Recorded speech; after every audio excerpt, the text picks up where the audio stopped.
Viva Voz, com Vera Magalhães.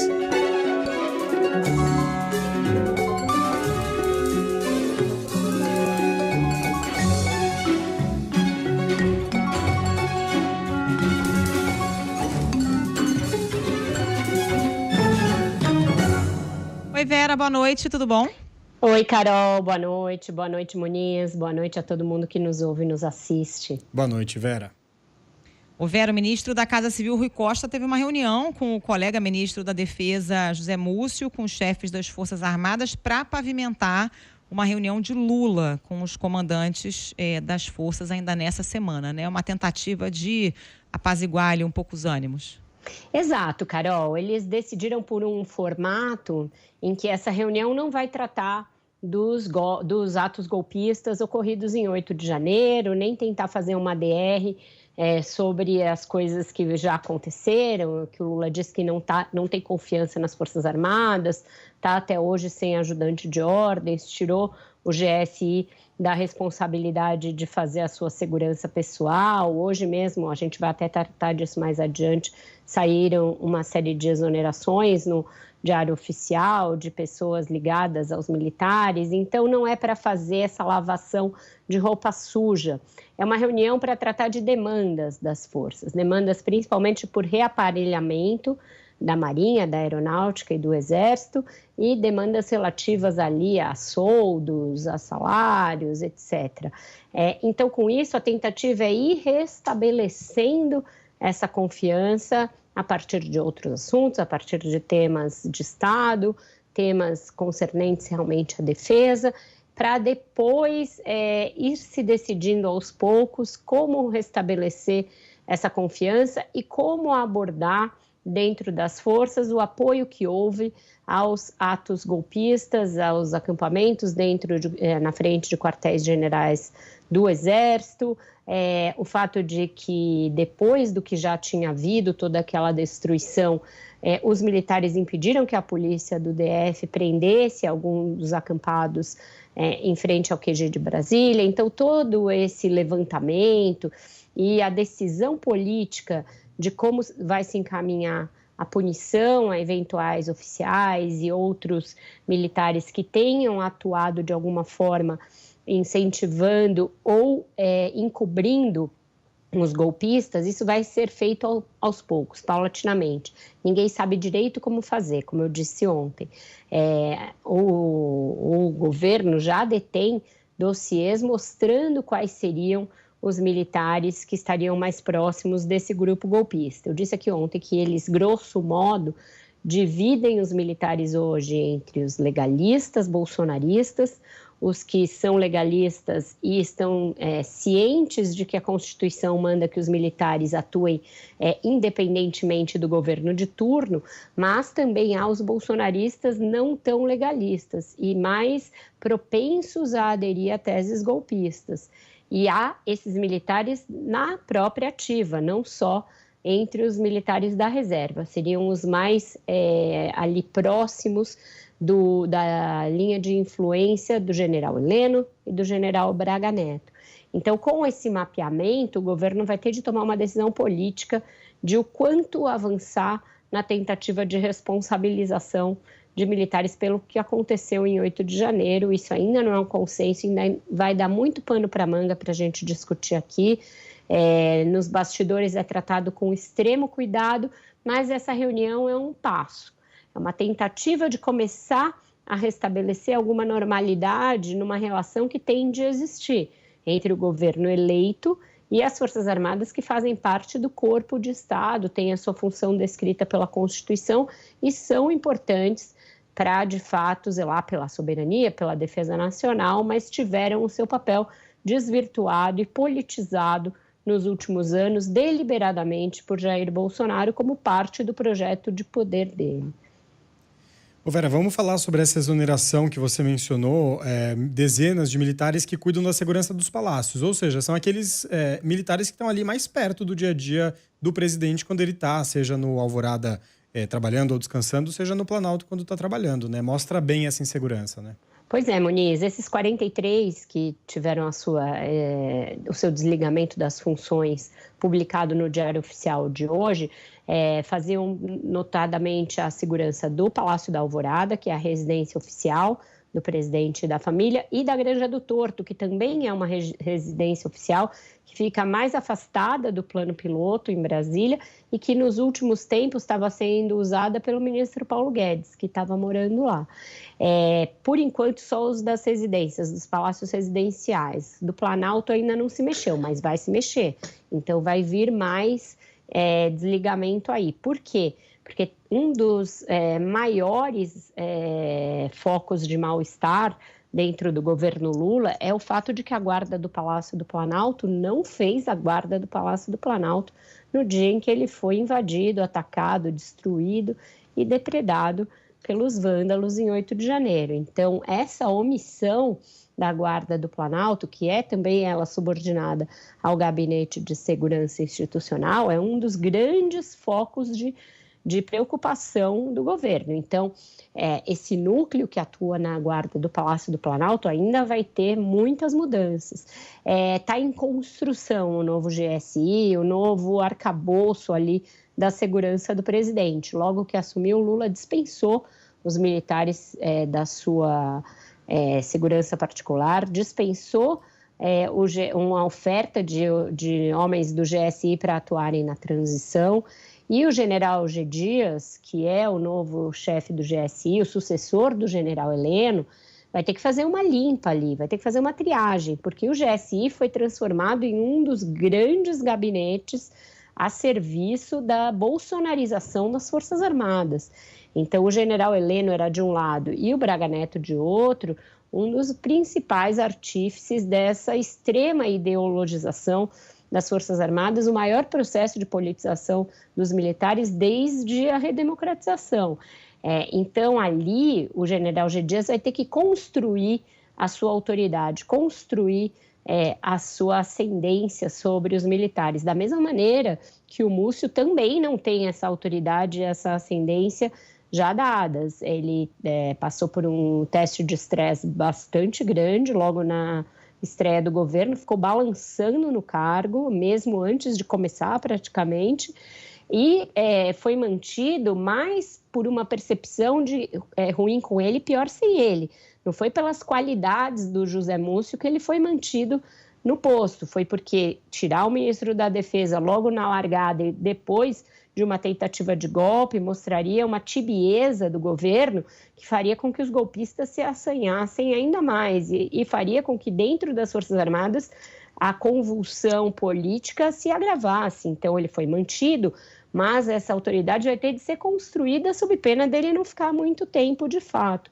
Já tem muita gente no entorno do Lula que aponta como um erro essa escalação, pelo fato de ele ter sido próximo dos militares ao longo da sua vida, isso foi visto como um ativo, mas depois se chegou à conclusão de que a família do Múcio estava mais próxima do bolsonarismo do que o Lula imaginava quando fez o convite.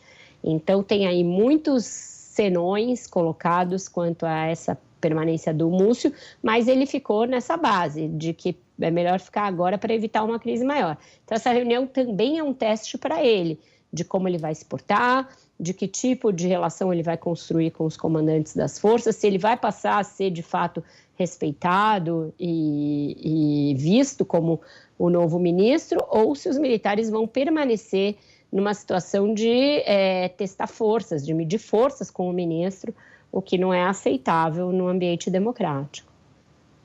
Vera, a gente teve hoje a decisão da ministra Rosa Weber de suspender aquele indulto que tinha sido dado pelo ex-presidente Bolsonaro aos policiais presos pelo massacre do Carandiru.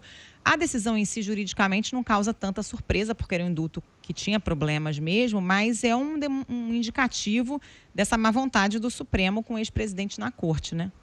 Exatamente, Carol, eu acho que ela conta mais por isso, porque o Bolsonaro agora é formalmente investigado pelos atos golpistas do dia 8, e os próximos passos de como vai se dar essa investigação vão dizer muito quanto à chance de que aconteça uma ou duas coisas com ele. Primeiro, que ele se torne inelegível, segundo que ele venha eventualmente ser preso, caso essa ligação dele com o que aconteceu se mostre maior do que só o incentivo por meio de postagens e por meio das falas dele ao longo da sua trajetória política. Então, o Supremo, por mais que o caso não fique lá, a gente ainda não sabe como vai se dar isso, vai ter um papel na definição dos caminhos jurídicos e políticos que vão se abrir aí para o julgamento do Bolsonaro. E hoje, ao mesmo tempo que existe uma percepção lá de que não dá para prender o Bolsonaro agora, porque isso só agravaria a crise,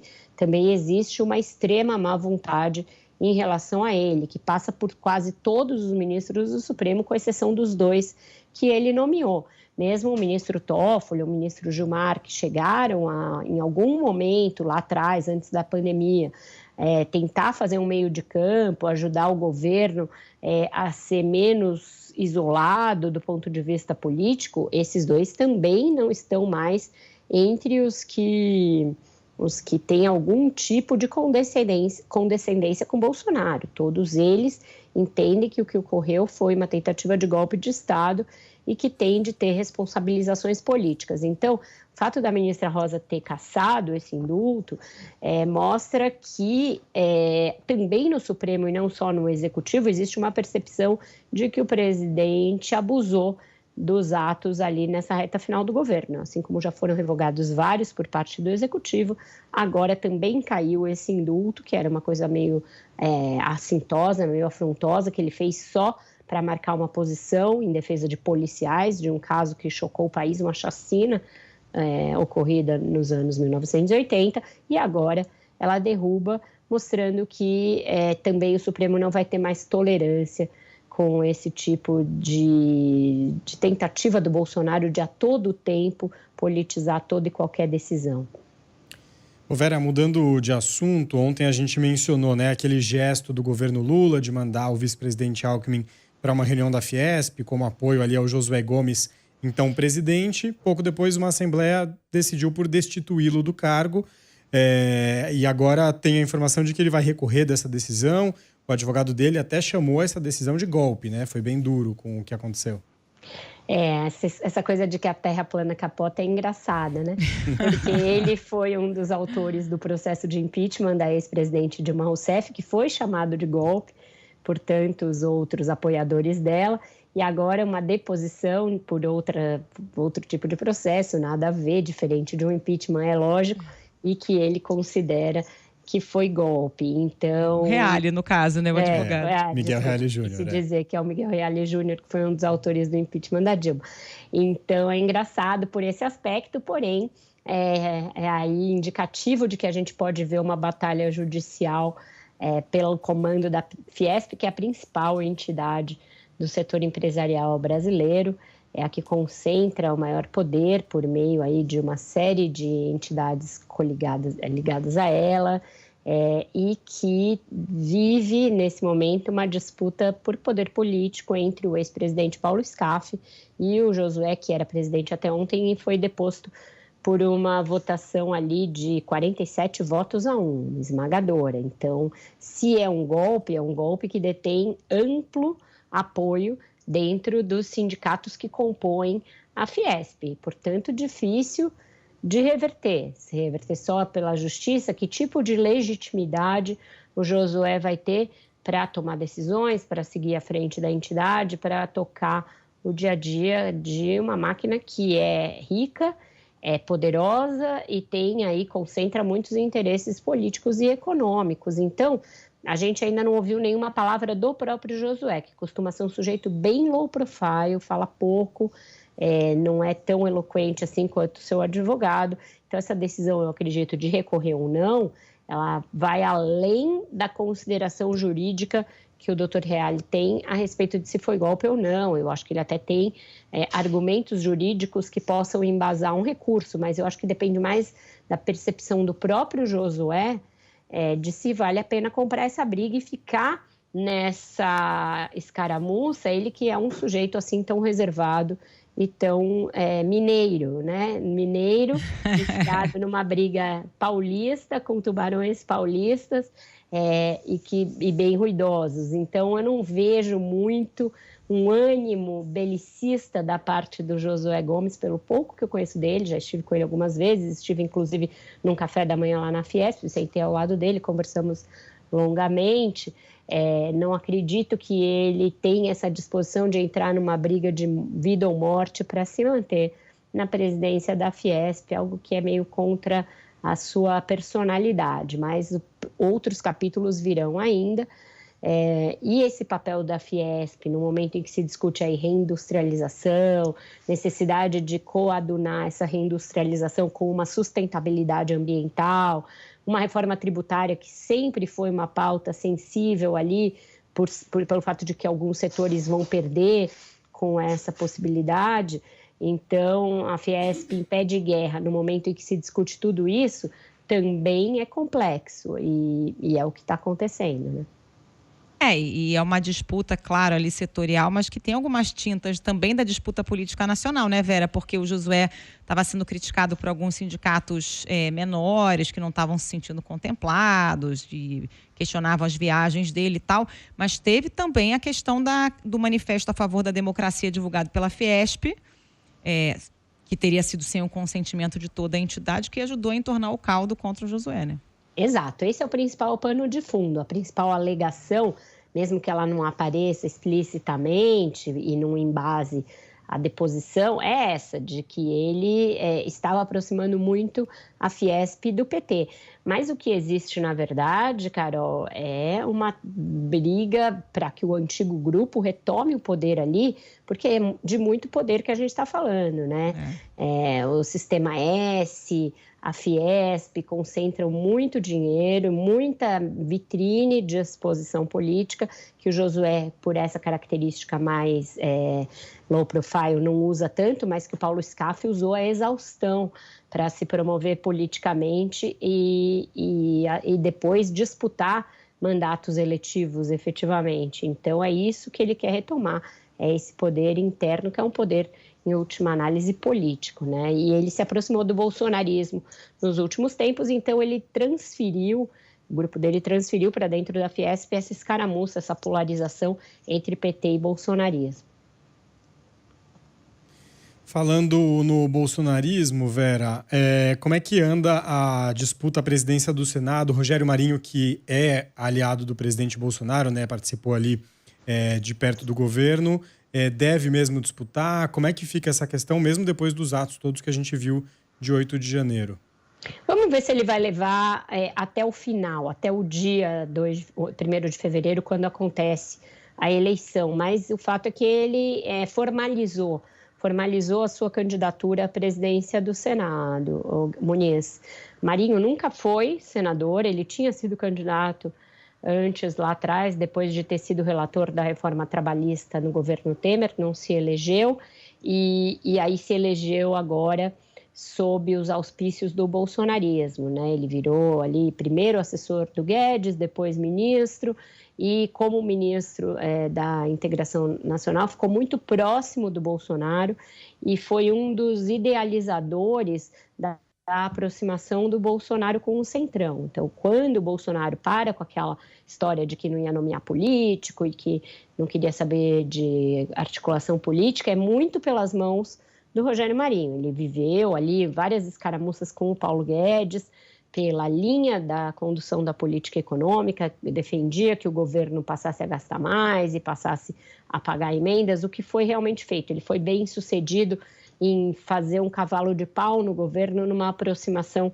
com os partidos do Centrão. E por isso o Bolsonaro foi muito grato a ele, também pelo fato dele ter aberto a possibilidade do Bolsonaro inaugurar obras e ganhar alguns palanques no Nordeste, que foi considerado importante.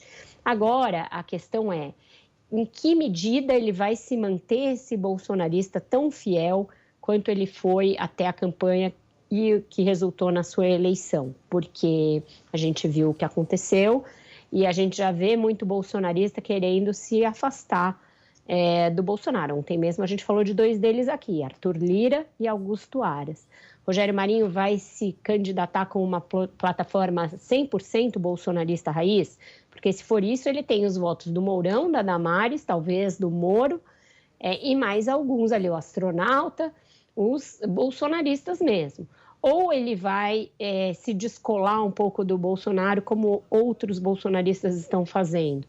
Então, esse movimento dele a gente vai ter de assistir quando ele chegar efetivamente ao Senado. Ele até agora nem começou o seu mandato de senador. E isso lhe dá também muita desvantagem, porque o Rodrigo Pacheco já está em campanha há muito tempo e os atos acabaram dando um volume, dando um corpo à candidatura dele à reeleição, porque eles se fecharam todos ali numa espécie de corrente institucional de defesa da democracia. Tanto Lira quanto ele acabaram se aproximando mais do Lula do que seria previsível no início de governo, graças aos ataques que os três poderes sofreram simultaneamente. Então, isso acabou galvanizando uma chance muito maior de que tanto Arthur Lira quanto Rodrigo Pacheco se reelejam. Então, não vejo essa candidatura com grande chance de prosperar. É sempre bom a gente fazer um head nesse tipo de análise, porque eu já vi muita surpresa em eleição de presidência da Câmara e do Senado. Ninguém achava que Severino Cavalcante ia ser eleito, ninguém achava que o Davi Alcolumbre ia ganhar do Renan Calheiros. Então, tem surpresas nas duas casas. Eu vou deixar aqui o meu head já feito, para quando recortarem esse vídeo, olha lá, a Vera Magalhães falando que ele não tinha chance, falar, ó, vai mais alguns minutos para frente, quando eu digo que a história já nos pregou muitas peças nesse sentido, mas hoje a leitura é de que a eleição do Rodrigo Pacheco é algo muito tranquilo de acontecer, com votos do governo e votos também dos antigos centrão, dos antigos bolsonaristas. E a música, Vera? Falando em peças que a vida nos prega. Falando em surpresas. Surpresas. E em divórcios. Pois é, Carol, só se fala nessa música desde que eu voltei de férias. Eu fui até ouvir, a música é boa. A Shakira fez uma música ali pro ex, pro Piquet, e com um monte de verdades na cara dele. E o mundo tá aí meio dividido entre quem acha que ela lacrou ou quem acha que ela sentiu. Eu acho que tem um pouco das duas coisas na música, porque se você realmente não tá nem aí pro ex, você não faz uma música tão detalhada falando pro ex o que ele tá perdendo, né, por ter te largado. Então, fica o pior não é nem a traição, é comer a geleia, gente. Pega meu marido, mas não come minha geleia, é muito abuso. Aí passou do ponto. Aí eu já acho abuso demais. Eu acho que por isso todos podemos concordar, né? É longe demais o negócio. Aí é golpe. Vamos ouvir.